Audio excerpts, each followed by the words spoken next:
Hey guys, and welcome to the Moms of Murder podcast, a true crime podcast featuring myself, Mandy, and my dear friend, Melissa. Hi, Melissa. Hi, Mandy. How are you? I'm doing great. How are you? I'm good. Were you buckling up to see if I was going to throw something out at you again? Yes, I was. I was like, I should do just a normal one and see how she reacts to that. So I'm going to keep you on your toes. I'm going to keep everyone on their toes. That's me. New year. That doesn't even make sense. Don't worry. I'll just forget. I'm going to forget and keep doing it. But yeah, I'm doing really well. My daughter turned 12 yesterday. And I cannot believe that. I know. I sent Mandy pictures and she's just she's beautiful and sweet and smart and kind and really, really funny. And also a preteen. So a tween. That's what my son says. He reminds me that he's a tween now. So. To me, that sounds worse. I'm like, wouldn't you rather just be agree. A preteen? Sounds like a twerp. I'm like, I don't feel like that's nice. But I guess people don't say twerp anymore. So they probably don't realize, like in my head, that's a negative word. Did people say twerp when you were younger? Am I just getting this from the Wonder Years? Okay. No, they did. I know. We should bring that one back. I mean, I guess that would not be about our kids. Mean, but yeah, not about our kids. But yeah, I would love to see a comeback of the word twerp. Yeah. It's somewhere between tween and twerk. I don't know. I think we should just let it go. We might need to let it go. Yeah, so we've been good. Yeah, we've been good too. Yeah, we're enjoying this lovely gloomy day that we're having here today. Yeah. It's been kind of sunny, but now it's a little gloomy, which I don't actually mind. I feel like sometimes it like forces me to just not feel like I have to do anything, which is Yeah, for sure. You're like, look outside. We have to watch TV. Right. Not that I need an excuse to not do anything, but this makes it a lot easier to tell myself that I don't have to do anything. For sure. Yeah. So last week we mentioned at the beginning of the show that we were going to be on the radio. And Melissa, we did it. We were on the radio. We were so excited and so happy that we were invited to be on a corporate time with Tom and Dan. So if you are familiar with them, then you know how great they are and how funny they are. And they were super nice to us. And it was super fun. Yes. But they're so like, we're used to this whole level of Mandy and I will say something to each other. And if we pause, I just go back in later and take out the pause. So there's like probably 8 minutes of pauses I just take out every week of our thing. But they're so fast and on their feet and just go, like you can tell they've done this for so long. And we're just like, and we couldn't see each other. Mandy and I couldn't see each other. So it was like, who answers this question? And then I'd panic and it was a whole thing. But it was a lot of fun. I'm not selling that right. It was so much fun and they were so great. But it's a whole different bird being on the radio. Is that the right word? I don't even know if that's the right word. It's a different thing. And so they also have a podcast. So if you look up A Corporate Time with Tom and Dan, the podcast, it's on there from the January 21st episode. And they were so nice. They're local to us. And it was really cool to connect with local podcasters because most people don't know that we're from, some people know that we're from Florida. You guys know that we're from Florida. But if you just see our name, you don't know that we're from Florida. So it was news. It was news to them as well. Yeah, it was great. It was a really good time. And also we had the live show that was scheduled on February 4th in Chicago, our reschedule.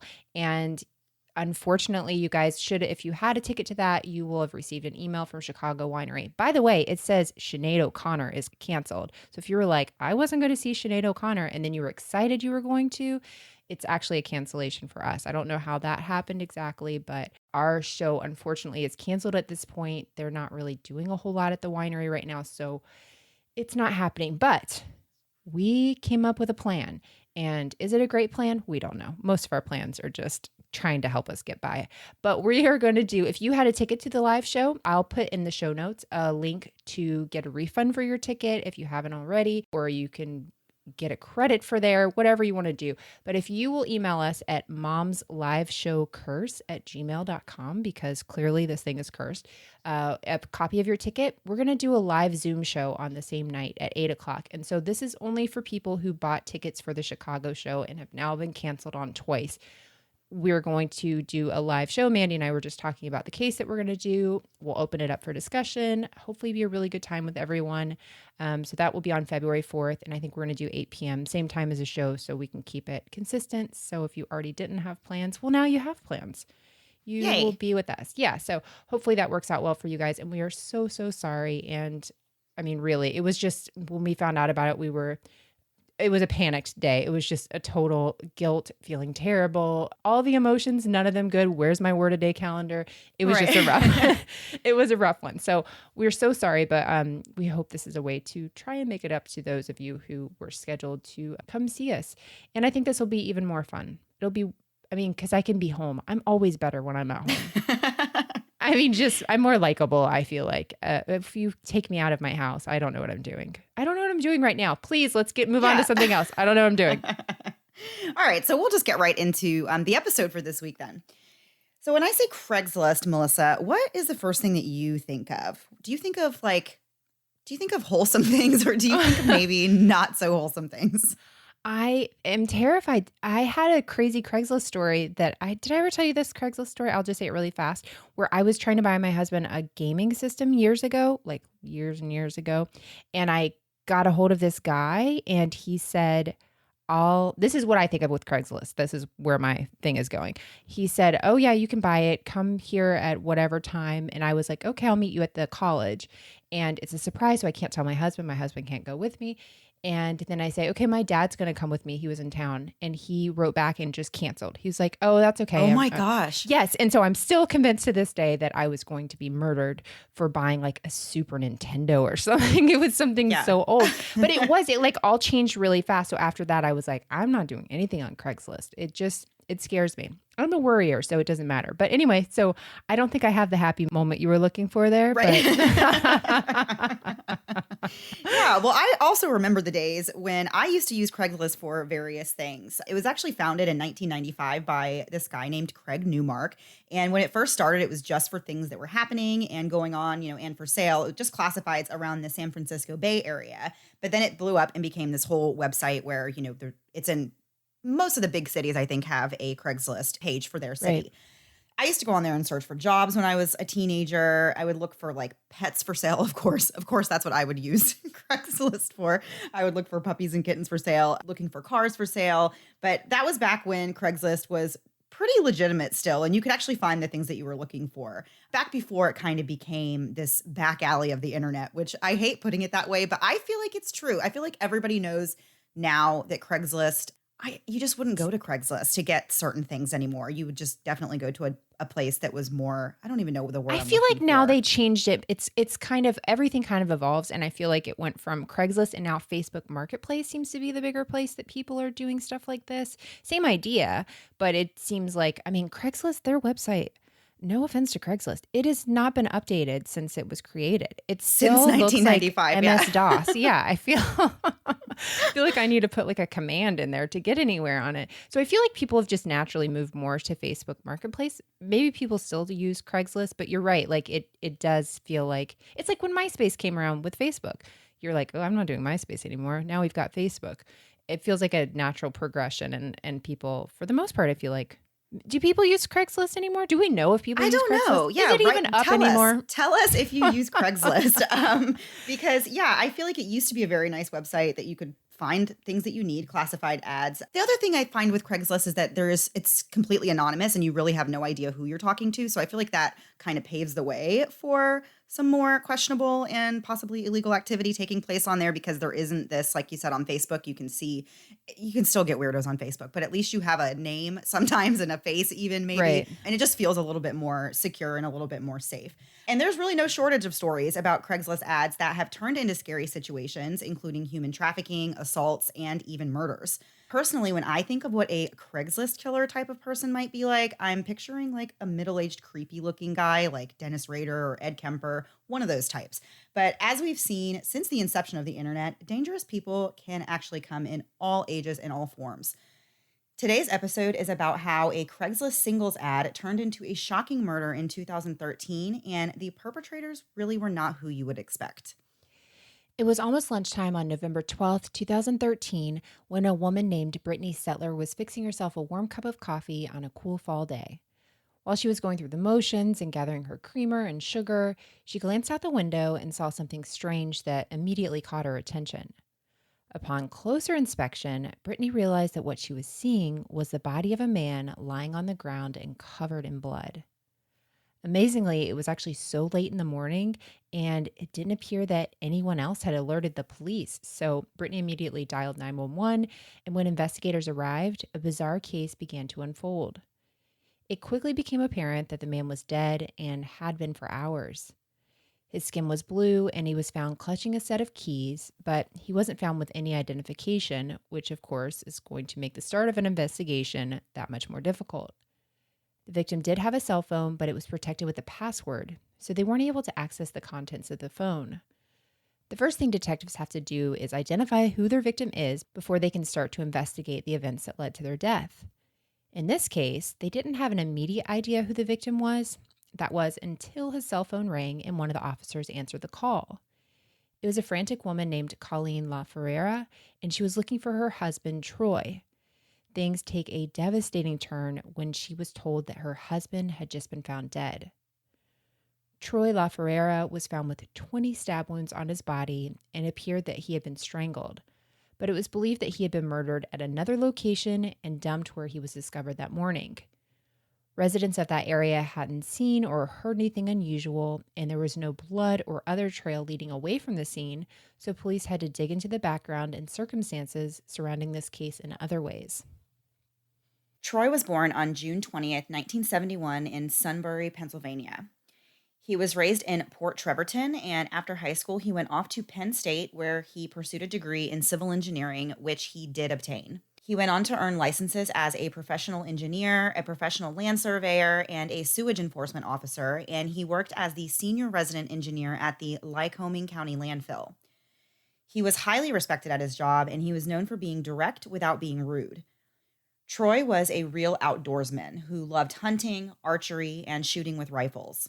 He actually loved hunting so much that even when it was off season, he would get his fill by watching hunting shows or practicing his target shooting. He actually owned over 100 different hunting rifles and pistols, but Troy never hunted for sport. He only hunted to get food, to have things to eat. Troy tested the waters with online dating and met the love of his life, Colleen, who was 10 years younger than him.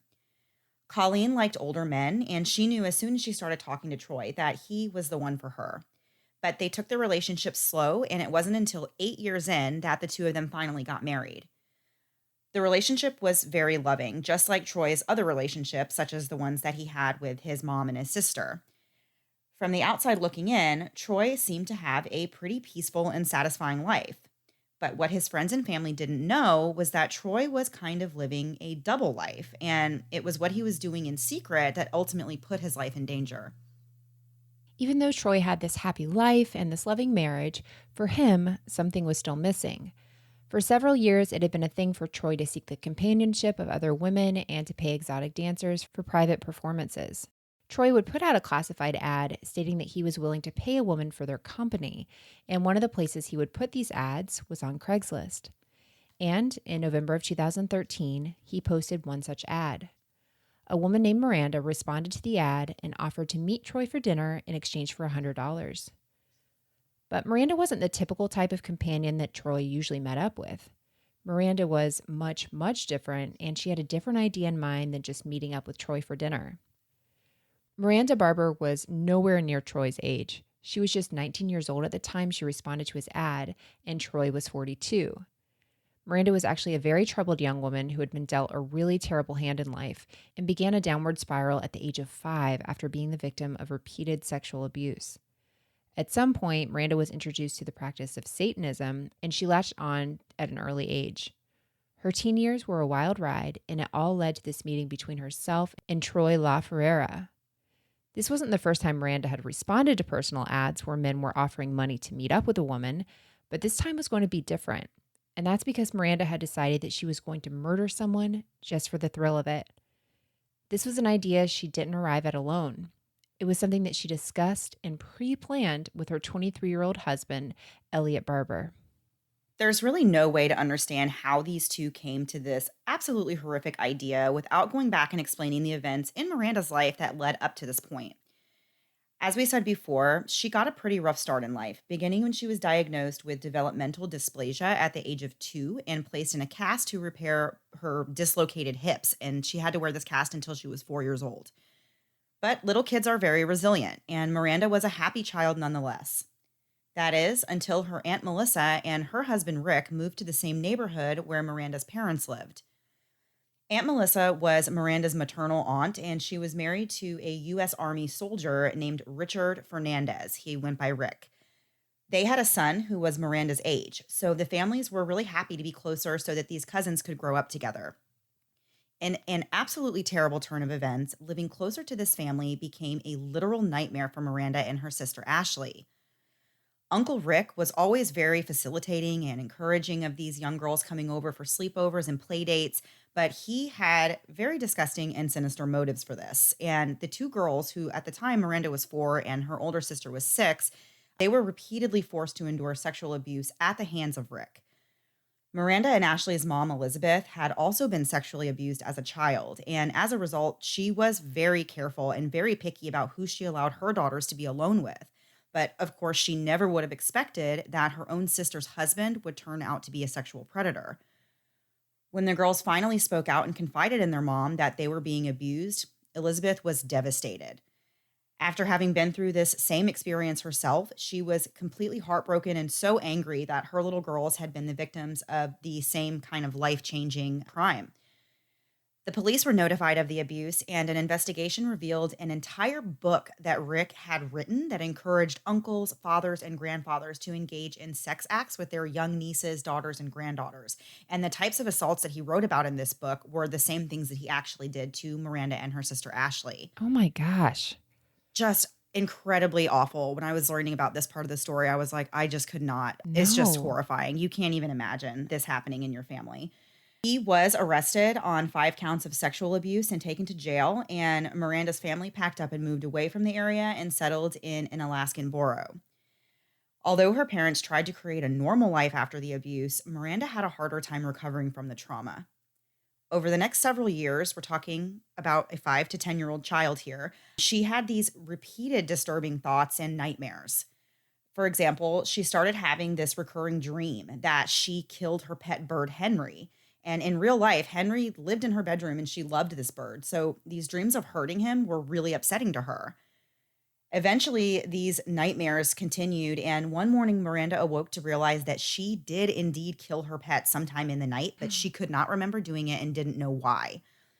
She started to realize then that something was very wrong with her psychologically. But at this point, she was just 10. So she couldn't really verbalize or express what she was feeling or what she was going through.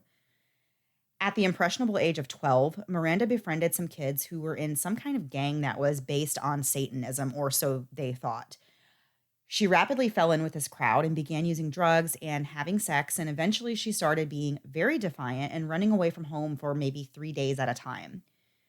Miranda's mom seemed really overwhelmed by all of this and really just didn't want to deal with it or know how. So it was Miranda's older sister, Ashley, who showed more concern. But of course, she's a kid herself, so there wasn't much that she could actually do. And then things got much worse and a lot scarier and more bizarre. And we're going to get into more details of this case after a quick break to hear a word from this week's sponsors.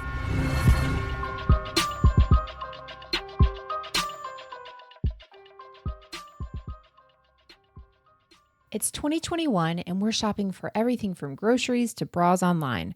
So why shouldn't shopping for our home essentials be that easy and convenient?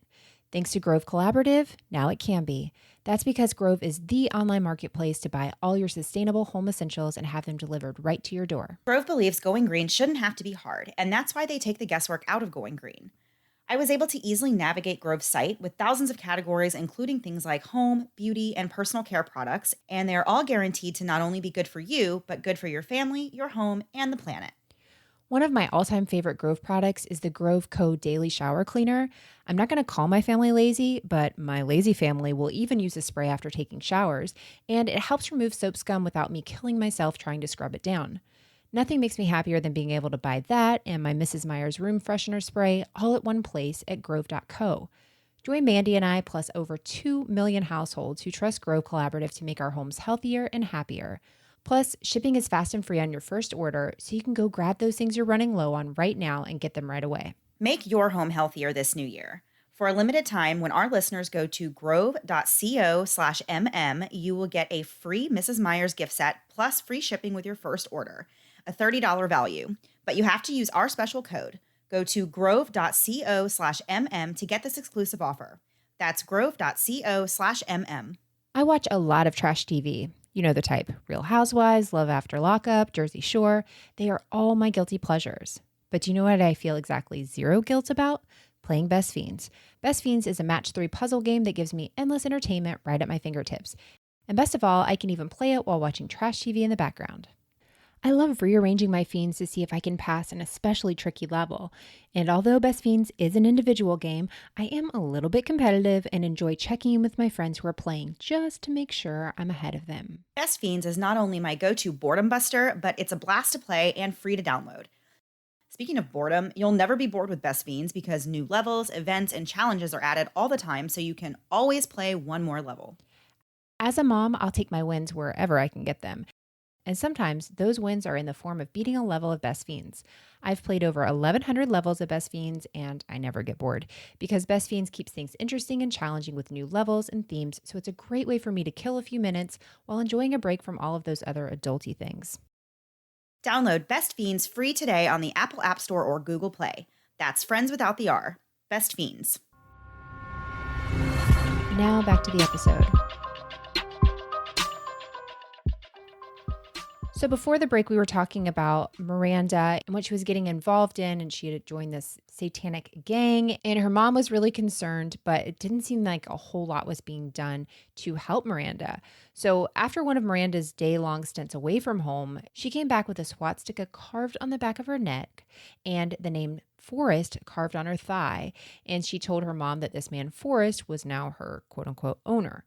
Oh my gosh, I cannot imagine this, my 13-year-old coming home and having these things and telling me that some man is her owner. Like, that would just be terrifying. Right. Well, and then these are permanent, she's carving these things into her body. So what you're doing now is still going to be there 30 years from now. Like your Right. brain isn't fully developed, but you're making these really big decisions that are obviously not in your best interest and are terrible. And yeah, as a mom, I can't imagine seeing these things happening right in front of your eyes. So again, at this time, Miranda is 13 or 14 years old, and this guy Forrest is 25. And Miranda tells her mom that Forrest was essentially her quote unquote pimp and that she had been soliciting herself.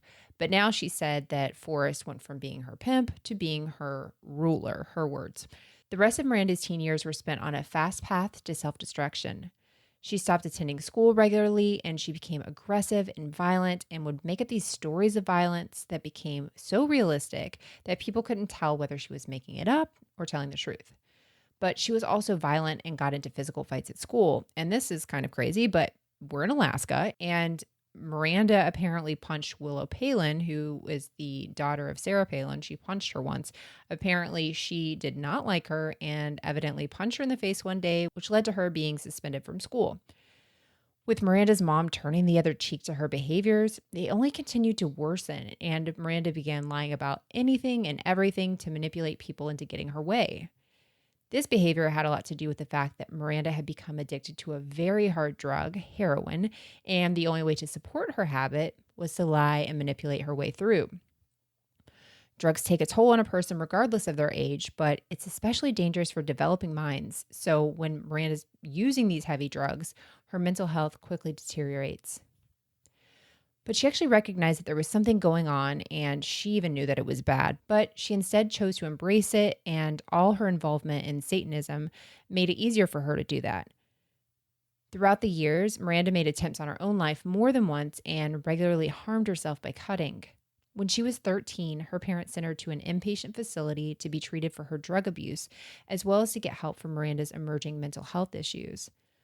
While at the center, she was diagnosed with schizophrenia and bipolar disorder and sent home with prescriptions for Prozac, Adderall, and Seroquel. But that wasn't the last time she would spend time at the behavior center. She was really in and out of there for the next several years, but none of the stays seemed to really lead her onto a more productive path. The issues that Miranda's parents were dealing with became too much, and when she was 16, her parents got divorced. To make matters even worse, at the same time that her parents are divorcing, Miranda came home one day and told her mom that she was pregnant. And somehow things just continued to get worse and worse from there. Miranda's mom, Elizabeth, had really come to the end of her rope. Between her daughter's behavior and the end of her marriage, she was on the brink of a total breakdown herself. And she also began using drugs, alcohol, and having these casual encounters with men to kind of cope with everything that was going on. At a time when Miranda's parents should have been advocating and fighting for their daughter's life, it was Miranda who eventually reached out to someone to help for the family. She wrote into the very popular afternoon TV show Dr. Phil and begged him to help her family. Her letter to Dr. Phil is really hard to read because you really get a feel for what life was actually like for Miranda at this time. And it's not a very long letter, so I'm just going to read it here. She wrote, "Dear Dr. Phil, ever since my parents divorced, my mom has become a pill popping drunk. She meets random men off the internet and has them come over. They send her stuff to our home address. She also claims to have stage 3 cancer, but won't stop drinking or taking all the pills. She doesn't care to live anymore. She tells my sister and me that every day. She just also had 2 seizures and now has a seizure disorder and still doesn't care to change her behaviors. She's so verbally abusive and it hurts so much. I just want my mom. I'm 17 and pregnant, and my sister is 20 and engaged. If things keep going the way they are, she's going to kill herself. I'm at a loss of how to help her. She's in denial about everything. I'm begging for help. Please. Thank you for listening, Miranda." Although she did get a response from the Dr. Phil team, she declined to pursue the potential help that they were offering her, and she never actually wrote them back. Man, that's so sad to be at the end of your rope at that age, to be like, these things are so terrible. I don't know what else. What else do you do as a kid? Dr. Phil's on TV, you'd write him a letter. Right. That makes sense. But man, that's so much to be going through. Around this time, a judge stepped in and ordered that Miranda move in with and be under the guardianship of her uncle in North Carolina. Miranda had the odds stacked against her, being well into her pregnancy and struggling with the various issues that had clouded her life up to this point. But moving to North Carolina actually seemed to be doing her some good in the very beginning. Being in a new place, away from all the negative influences back at home, provided an opportunity for Miranda to really change and turn her life around. In June of 2012, Miranda gave birth to her daughter, Aria, and she quickly formed a healthy bond with the newborn. Unfortunately, this turn in a positive direction was really short-lived. Just before Miranda gave birth to her daughter, she met a man named Elytte Barbour. Elytte was a pretty normal, quiet guy who still lived at home with his very religious, very tight-knit family. He was what some might describe as an awkward, nerdy type, which just means that he was smart and played trombone in the high school marching band. But he and Miranda had something in common when they first met, and that was that they were both about to become parents for the first time. Elytte was dating a woman named Amy, who was also in the late stages of pregnancy. So Miranda, Amy, and Elytte all became friends, and the two women delivered their babies just months apart. But as we all know, new babies are hard for even experienced parents, and it can be doubly hard for very young, first-time parents. Unfortunately, Elytte coped with the stress of this new baby by taking drugs. And on one particular night, he took ecstasy, and according to his girlfriend Amy, he, quote unquote, lost his mind. Elytte was allegedly never the same again after this, and he began drinking alcohol and smoking pot more, as well as fighting with Amy so much that she was ready to dump him. It was just a little while later that Elytte and Miranda got together and started a relationship of their own. Although Elliot was familiar with Satanism, he always had a bit of a different take on it than what Miranda did. Amy said that Elliot believed that Satanism was about believing in yourself and not oppressing the instincts that you were born with, and he never thought of it as a reason or a means to be scary or violent. But Miranda showed him another more sadistic and even masochistic side of things. When she turned 18, she and Elliot eloped with two of her friends as witnesses, and they didn't tell anybody that they were getting married, and the news came as quite a shock to everybody who found out, including Miranda's parents and Amy, who was the mother of Elliot's baby.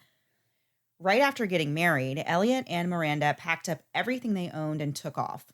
They moved to Pennsylvania and lived with a friend who was a mother of two, and at the time that they moved in with her, she was currently on parole. Needless to say, life wasn't what you would describe as great for this young family. Before the move to Pennsylvania, Miranda was working at a grocery store in North Carolina, but the income she earned at that job wasn't enough to make ends meet. For years, another way that Miranda earned an income was through soliciting herself and her companionship to men in exchange for money. This is something that Elliot was aware of, and he was even supportive of her decision to do this. Miranda would browse the classifieds looking for men seeking women, and she would respond to them offering her time. This was sometimes quite lucrative for her. She would make anywhere from $50 to $850 an hour on these encounters.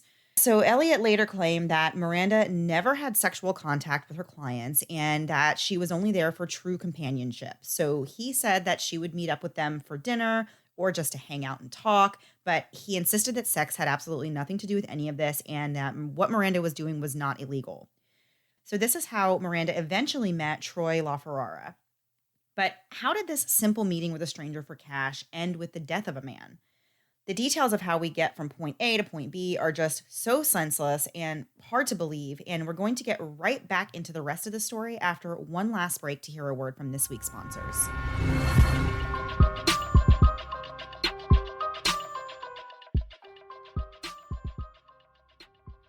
I've been married for almost 14 years, and to this day, when someone mentions a wedding, I still flash back to all those years ago when I was trying to choose invitations and vendors, and it sends a chill up my spine.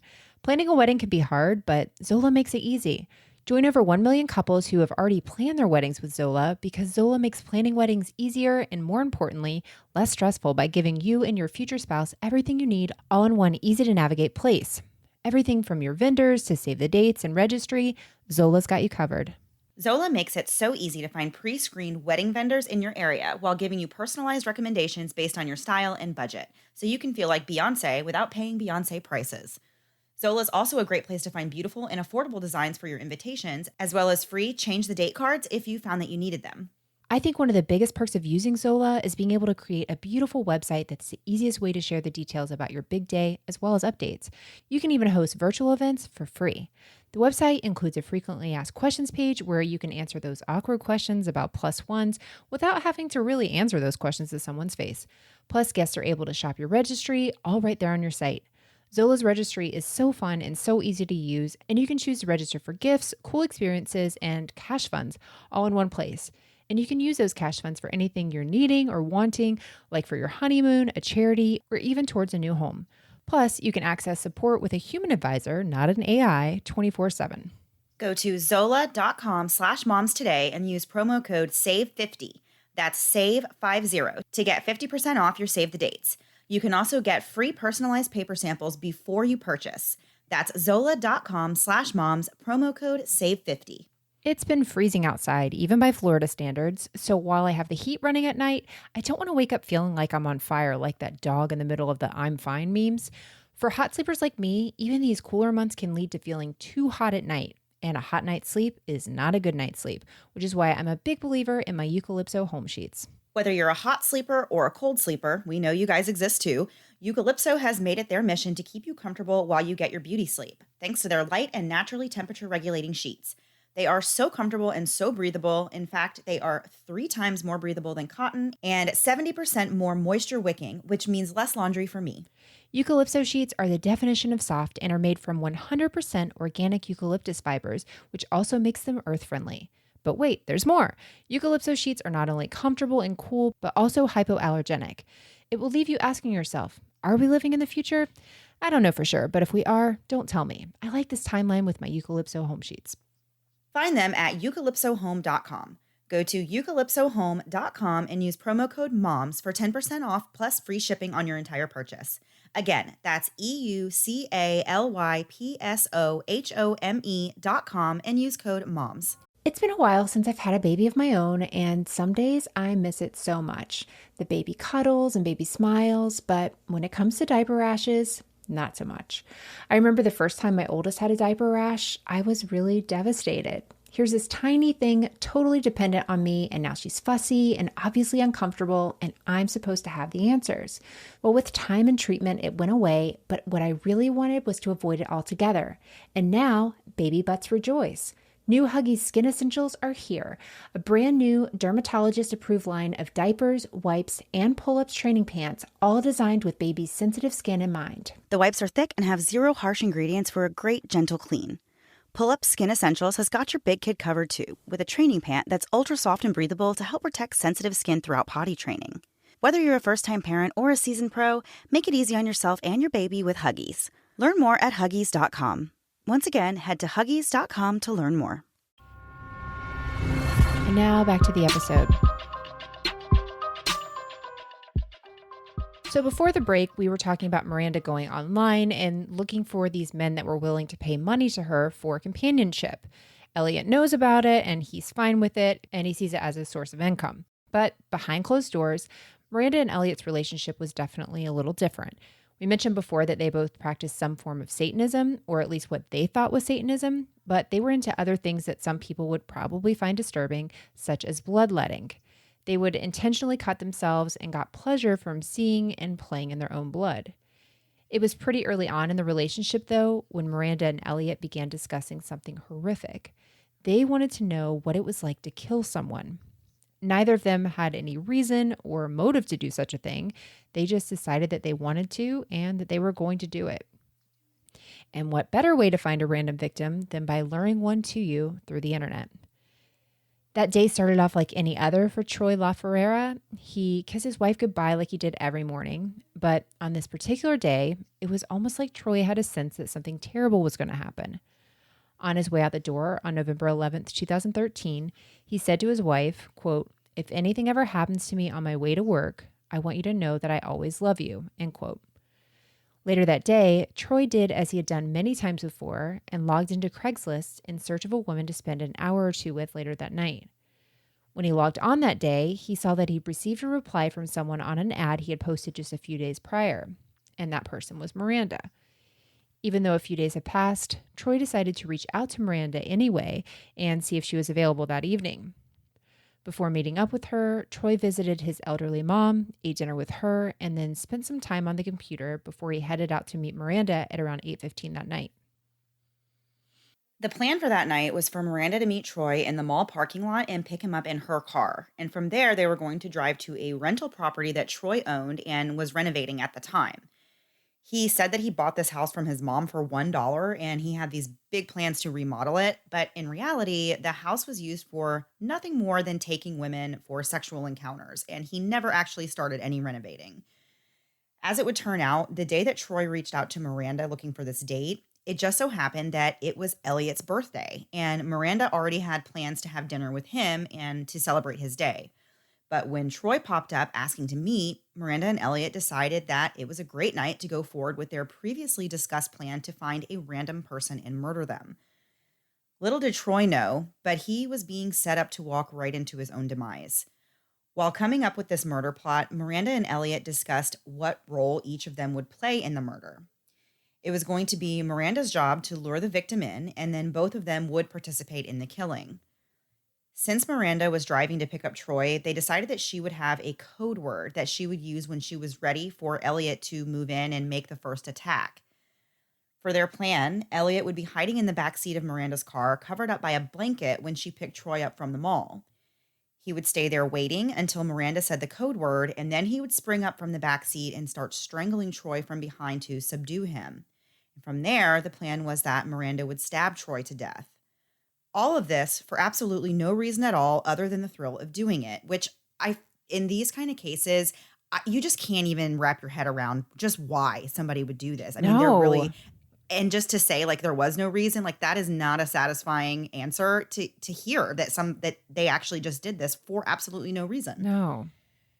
So that evening, Troy communicated with Miranda through texts and eventually did find her waiting for him in the mall parking lot. After they introduced themselves, Troy got into Miranda's car and they started driving, with Troy completely unaware that Elytte was waiting in the back seat. After Troy got in the car, he started making small talk with Miranda as they drove towards his rental house. It was only about 6 miles away, so Miranda knew that she didn't have long to act if she was going to go through with this plan to murder this man that she'd only met moments ago. Just a few minutes into the drive, Miranda said the code words, which were, "Have you seen the stars tonight?" And with that, the murder was in motion. Elytte appeared from the back seat with a cord and tightly wrapped it around Troy's neck. Troy immediately began fighting for his life inside the car, and at one point it was becoming difficult for Elytte to keep control over the situation. Troy managed to throw a punch that hit Elytte and caused him to lose the hold he had on him, but that's when things even became more chaotic. Miranda grabbed the knife that she'd brought along and started stabbing Troy numerous times. In total, she stabbed him 20 times before the attack was through. At some point, Miranda and Elytte realized that there was traffic on the road nearby and they were causing quite a ruckus. So they knew they had to quickly get Troy out of the car and to get out of there as fast as possible. At this point in time, Troy was still alive and gasping for breath, just barely clinging to life. Miranda drove the car around the Sunbury area until she found a place to leave Troy in an alleyway.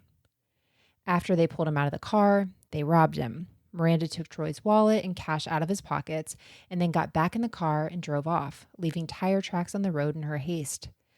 After they left, they went to a local Walmart to buy supplies to clean up the evidence left in Miranda's car. And then they went out to celebrate Elliott's birthday. Incredibly, while they were on the way to a nightclub, Miranda was pulled over by an officer because she had a busted taillight. She was issued a ticket, but the officer had no idea that Miranda and Elytte had just murdered a man inside that very car mere hours later. The two of them left and partied the night away. The next day, after the couple finally woke up from their long night, they decided to take a drive back to Sunbury to find the location where they had dumped Troy's body, just so they could see what was going on over there. When they arrived, they saw that there were police there processing the scene, so they parked the car at a distance and watched for a while. In the meantime, police were actively searching for any clues that would lead them to answers about how Troy ended up dead in this alleyway. One of the first things they did was look through his computers, and they learned that Troy regularly contacted women with the sole purpose of paying them for sex. They also learned early on that the unoccupied home that he owned was where he took these women. The more they dug on Troy's computer, the more obvious it became that Troy had met up with many women in the past, but they couldn't quite narrow them down to a group of possible suspects in the murder until they were finally able to crack the code on Troy's cell phone.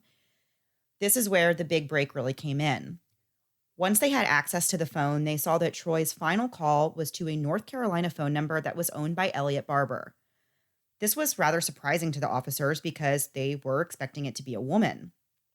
The address attached to the cell phone account came back to Elliott's parents' house, but when the police tried dialing the number, at first they didn't get an answer, but then on a second attempt, a woman answered and told the officer that they had the wrong number. But the police weren't done digging into this, and with some good detective skills, they were actually able to use the number to identify Miranda as being the primary user of the phone.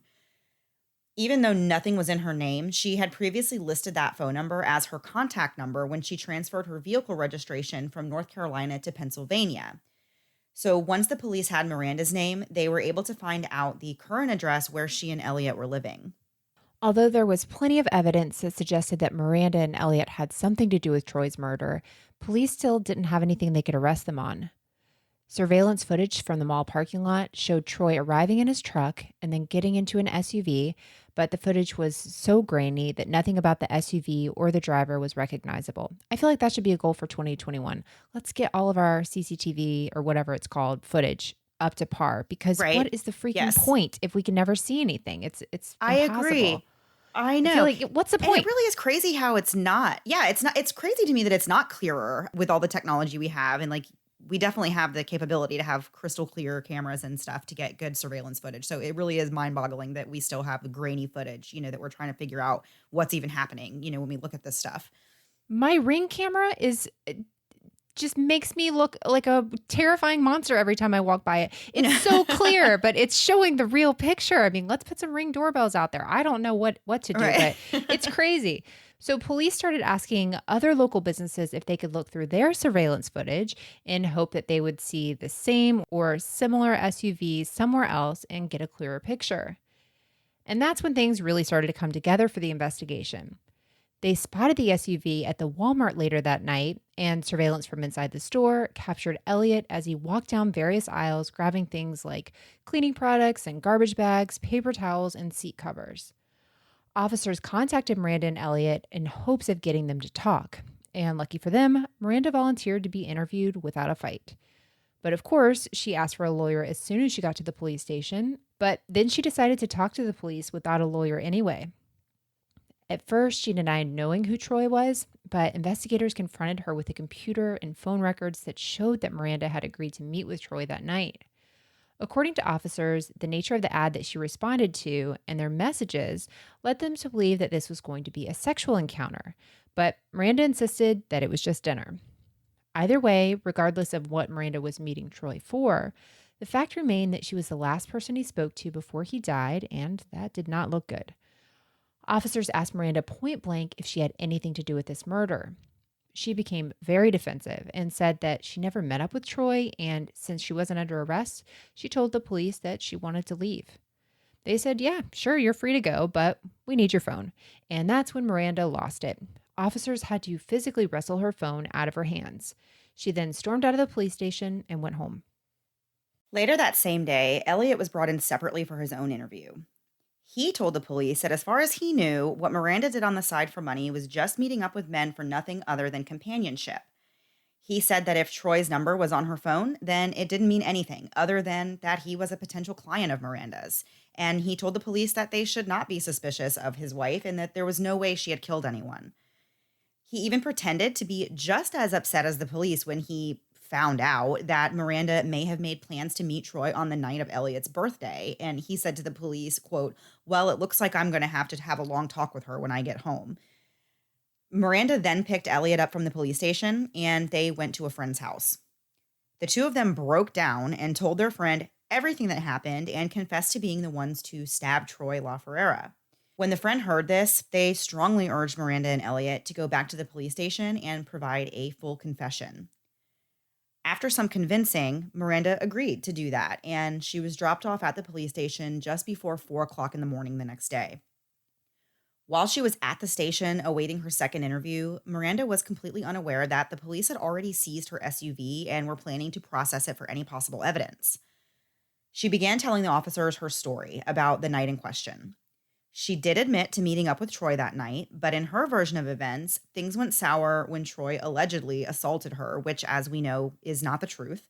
But she said that she always carried knives with her for personal protection. So when Troy started groping her, as she says, she stabbed him in self defense. At no point in this confession did she ever mention anything about Elliot or that he had any part of this. She was apparently willing to take the fall, and she was subsequently arrested. But police were not convinced that Miranda would have been able to overpower Troy on her own. She was a pretty petite girl, and Troy was a big man, so they believed that she had to have had the help of somebody, and it was most likely her husband, Elliot. After Miranda's arrest, investigators really wanted to talk to Elliot more, so they asked him if he'd be willing to speak to them and tell them more about Miranda and just the way that she was so they could better understand what happened. Elliot agreed, and an officer went to Elliot's home to pick him up and drive him to the station. While they were in the car, the officer was making small talk with Elliot, and he mentioned that the street cameras in the area were so good that they could zoom in and see the faces of drivers in cars and their license plates clearly visible. It was after this that Elliot decided it was time to come clean. Maybe he knew that they were going to get caught regardless, but when he got to the police station, Elliot asked for a cigarette and said that this would be the last one he'd have as a free man. He was ready to confess. And his confession was the actual truth, which of course conflicted with Miranda's story about self-defense. Elliot told police everything. He said that he and Miranda had been planning to murder someone for some time and that he was just as responsible for the killing as Miranda was. He described in detail how he hid in the backseat of the car and waited for Miranda to give the signal for him to start strangling Troy, and then she stabbed him nearly to death before they left him in the alleyway where his body was discovered the next morning. He then told the officers that they went to Red Robin and ate burgers and unlimited fries right after the murder, and that neither of them had any remorse for what they'd done. In a shocking admission, Elliot also said that there were two other men who responded to Miranda's offer to meet them that they were also planning to murder, but those two men never showed up for the meeting. At this point, officers were absolutely baffled and just could not believe that these two young adults had murdered a man for no reason other than they just wanted to. Elliot was then placed under arrest for first-degree murder. As if things couldn't get any weirder in this case, Miranda still had some surprises up her sleeve for the police following her confession and her arrest. In further interviews, she opened up about her childhood trauma, the sex abuse, her involvement in Satanism, and her mental health struggles. But it was something else that she alleged that sent police on another wild investigation. Miranda claimed that Troy was not the first person she had killed, and in fact, he was far from it. She claimed that she was responsible for over 20 Dexter-style murders, and she said that she was actually a serial killer who had victims in multiple states, including Alaska, North Carolina, and Pennsylvania.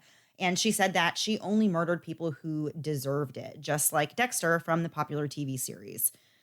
While she was in jail, she did an interview and said that she had this homicidal alter ego that she called Super Miranda, and that she used her favorite knife to kill bad people who deserved it. According to Miranda, she killed at least 22 people, but maybe as many as 100. And she told the police that if they were to release her, she would do it again. The police and the FBI did a thorough investigation into these claims and found no evidence that Miranda was ever involved with or tied to any other murders. So officials believe that she made all of that up for attention or due to her mental health issues or as some kind of strategy for her upcoming murder trial. Those who knew Miranda, including her parents and her sister, said there was absolutely no way that she was a serial killer, and the only thing that she might possibly be was a serial liar. A preliminary hearing was held on Friday, December 20th, 2013, and both Miranda and Elytte faced the court alone. Neither of them had any family in attendance, but Troy LaFerrara's family was there. Shockingly, Miranda's attorney, who was a public defender, announced at this hearing that Miranda intended to plead not guilty to the murder, and a few hours later, Elytte did the same thing. So despite having given these full confessions, they were both going with a not guilty plea. A month later, the couple was officially arraigned, and the DA announced that he was seeking the death penalty for both of them. Not long after confessing to the murder and being put in jail, Miranda's mental health deteriorated even further, and she became suicidal. She was placed in isolation, which her attorney was not happy about, considering her mental state was already on the rocks. Miranda struggled for months, and in April of 2014, she reached a breaking point. She attempted to take her own life by unscrewing the light bulb in her cell and breaking it, hoping to get a shard large enough to cut her wrist with, but none of them were big enough. When asked why she did this, she said she believed in reincarnation and she was ready for a fresh start. Around this time, spring of 2014, Miranda and Elytte learned about all the evidence that the prosecutors had against them in this case. After a lot of discussion with their court-appointed attorneys, both Miranda and Elytte decided to change their plea. On August 26, they each pled guilty to second-degree murder, which spared them both the possibility of being sentenced to death. Instead, they were both given life sentences. After all was said and done, Miranda and Elytte spoke about their experience and their thoughts on the whole thing. Miranda said she had no regrets about killing Troy, even though she knows it was senseless. She said she was ready to accept her punishment and wouldn't have wanted to raise her daughter as a murderer. Although she refused to acknowledge or apologize to Troy's family for taking his life far too soon, she did say that she knows that what she did was wrong and that she wants to put it behind her and help other young women who may be in the same position that she was in. By the way, if you don't really feel bad for it and acknowledging or apologizing, I don't know how you're going to help other people if you're not even really accepting what you've done. Those two things don't add up whatsoever. No. So just before being sentenced to life in prison, Elytte spoke out saying he regretted taking Troy from his family and hoped that they could find it in their hearts to forgive him. If either of the two of them felt any remorse, it was Elytte. Troy's family was allowed to read victim impact statements in court, and the letter that Troy's sister wrote perfectly captured the family's grief. Read, quote, "Our family has had to come to grips with the fact that Troy was murdered for fun, strangled and stabbed, killed as a blood bonding ritual for two individuals so twisted and sick that they do not deserve to be called human. I say that you both got lucky today. Cooler heads than mine won the day. You will not find any forgiveness here. Everyone grows up with issues. Not everyone commits premeditated murder," end quote. Gosh, I just cannot even with this case. It's just so awful to even, there's no words for this type of killing. I mean, there's no words for any type of killing, but this one is just so hard to understand and to wrap your head around because there really just was no reason. And like I said earlier, it's just hard to accept that, like that's the reason that this man was killed. For their family to even have to say, we've come to grips that that's why he was killed, just for them to have fun, just for them to do this. That's a lot to take in. And it doesn't make any sense. I mean, you're luring someone for no other reason than to say that you killed them or to have this experience. I don't get it.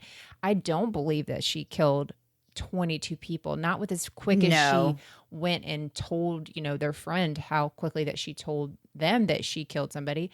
It doesn't make any sense. Like if her whole MO was killing by herself and then all of a sudden she brings her husband in, it seems like a whole attention seeking or like I'll give you evidence if you'll bring me to these places just to get out of jail for a couple hours or whatever. But it just seems like an attention seeking thing for sure. But man, so sad. And it's like Oh, definitely. hearing these people that come together, and then once they come together, this terrible thing happens, and you wonder if they had never been together, would these things have happened, or what would their lives have looked like? It's just so toxic and so crazy.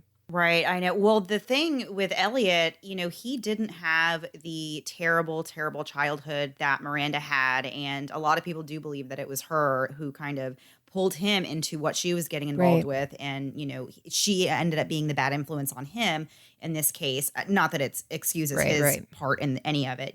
Yeah, it's just incredibly just sad all around, and just very sad how Miranda grew up, and that, this is the direction that her life took, and it resulted in the death of a man who had nothing to do with her past or with her, at all. Yeah. So just so hard to understand and very, very heartbreaking.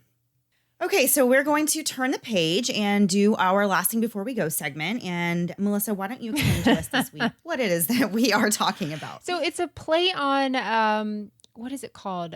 Desert Island. So where you choose 5 things to go onto a desert island. So these are the only 5 like creature comforts that you get to have. So I broke it down a little bit for Mandy and I so we could do it a little more specific. So I told Mandy to choose 2 entertainment things, 2 foods, and what was the other one? Like supplies? I don't A know. survival item. Okay. So I'm kind of thinking a little bit like Naked and Afraid when they get to pick something. But so we'll just say that you're we'll just do Desert Island. Let's do Desert Island. So if you're in Desert Island, Okay. what are your 2 entertainment things that you would have, Mandy?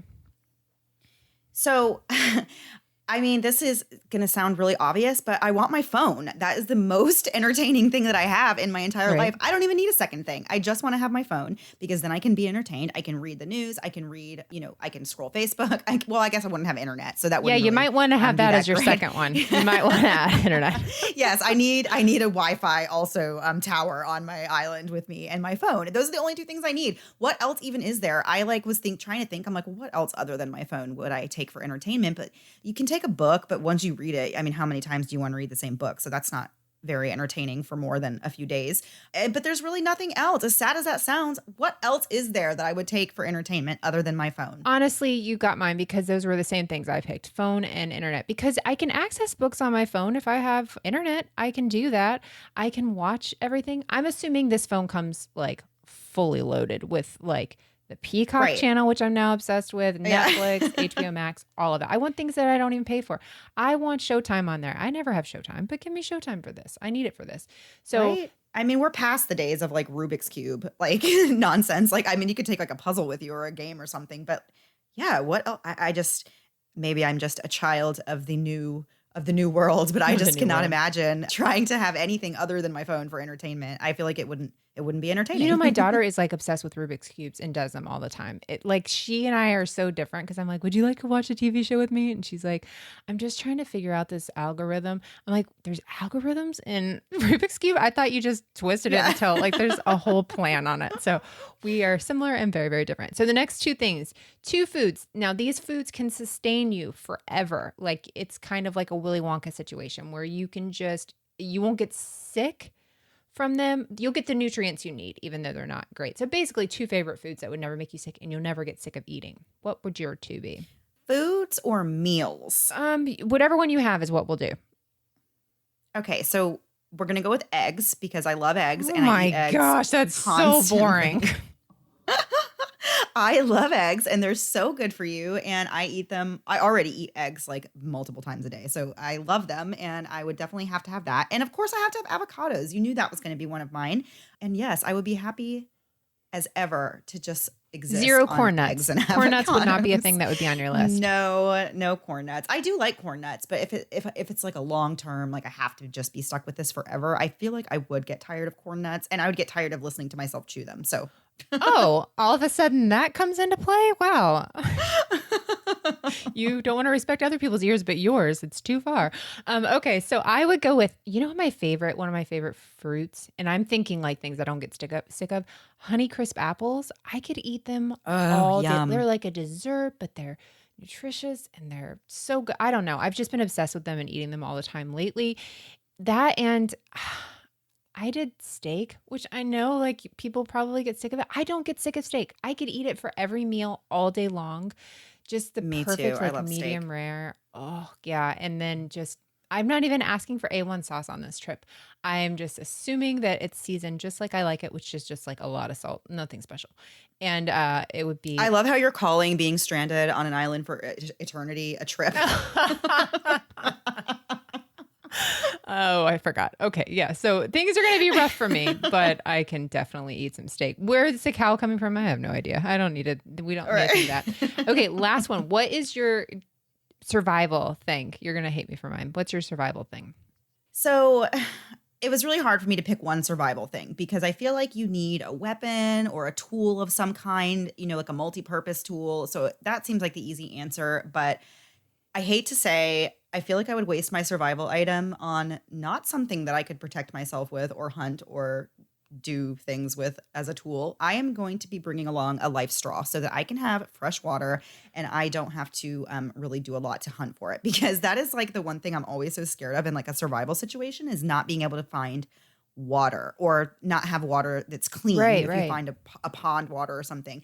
And that is like one of the things, because you obviously have to have water. I feel like food's a little easier because you can eat, there's different things that you can eat that you don't have to like do a lot of work like hunting. I mean, there's like fruits and vegetables and vegetation and things like that. But like if you don't find water or clean water, like you're going to be in a really bad situation. So I would take a life straw and have access to filtered water, I So guess, at least for a when while. I heard you say this, I heard light straw, and I was like, "How lazy are you that you can't even carry a heavy straw?" Like, what's going on here? I'm like, "Wow, okay, a straw. Congratulations. That's terrible. You're gonna die." Okay, that makes much more sense. I didn't even know that existed. Oh yeah, I did know that existed. That's super super cool. That's a really good one. So mine is so pathetic. This is from watching Naked and Afraid. So somehow I got confused with Naked and Afraid as I made my list. I would bring, this is so not a survival, it would be a survival thing for me. I would bring Bombas socks, and this is not an ad. I would need my feet to be covered. If you've ever watched Naked and Afraid, immediately those people, whatever, nobody brings shoes. I've never understood that. Your feet, they're constantly taking thorns out of their feet and stuff. If I can just have my feet comfortable, I can ignore a whole lot of things going on. So I we should mean, never be yeah. on a desert island ever. No, we absolutely should not ever. We will have nothing to protect ourselves from wild animals or anything of the sort. No. We're living on eggs and Eggs, filtered eggs water. and socks. It's terrible. I was going to say we should put them together and figure out the super one, like what would we bring together? But I think after this list, we would just die immediately. There's just no point. Wait. We'd scroll our phones until we died. We'd be drinking your light straw. Yeah. And I'd be looking for a cow Yeah. that doesn't exist. So Right. Yeah, I don't think we would be we would not do well on an island. I'm the only person that watches Naked and Afraid and is like, no, I could not do that. Some people are like, yeah, I could totally do it. And I'm like, I would could I would not. tap out as soon as they said somebody has to see you naked. I'd be like, actually, no, not doing this. Not doing this. No, I would not. There's no way. And then the other thing I think about with those shows, and I do not watch Naked and Afraid. I think I've seen like one episode, but like I feel like the one I watched, there was like so many mosquitoes, or they just had like so bugs all much. over them. I'm like, I just could not do being naked in the rainforest or in the woods and like having bugs all over me. I know. Someone, Not even for $1 million or however they don't big even the get prize is. money. The prize is They not don't big even enough. get money. Oh, what? They do it for the experience, which is such a freaking No. lie. Yeah. I'm thinking Naked and Afraid is the show that I swear to you, like my son has done like a bajillion ER trips in his life. Every time Naked and Afraid is what's on the TV every single time. Like that's the only time I ever watch it.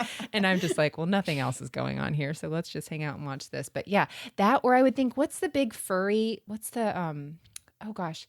What's the cozy, comfy? It's like a blanket for a slanket, not a slanket. What's it called? You know, the thing that you've A Snuggie. I would just bring a Snuggie, and the person would be so pissed that Yeah. was paired with me that I would not bring a knife. They'd be like, "I brought a lighter." I'd be like, "Well, I brought a Snuggie. I don't know what you're gonna do." Right. All right. Well, this took some turns, but that was fun. All right. Sounds good, Melissa. I think we have done enough damage here this week. I agree. All right, guys. We will see you back next week. Same. Wait. You got it. Oh, I believe gosh. in you. Same time, same place, new story. Have a great week. Bye. Thanks so much for listening to the Moms and Murder podcast. Make sure to check back with us next week for a new episode. You can also find us at momsandmurder.com, where you can connect with us via social media. Please make sure you subscribe and give us 5 stars, because giving us 4 stars would be a crime. Thanks so much.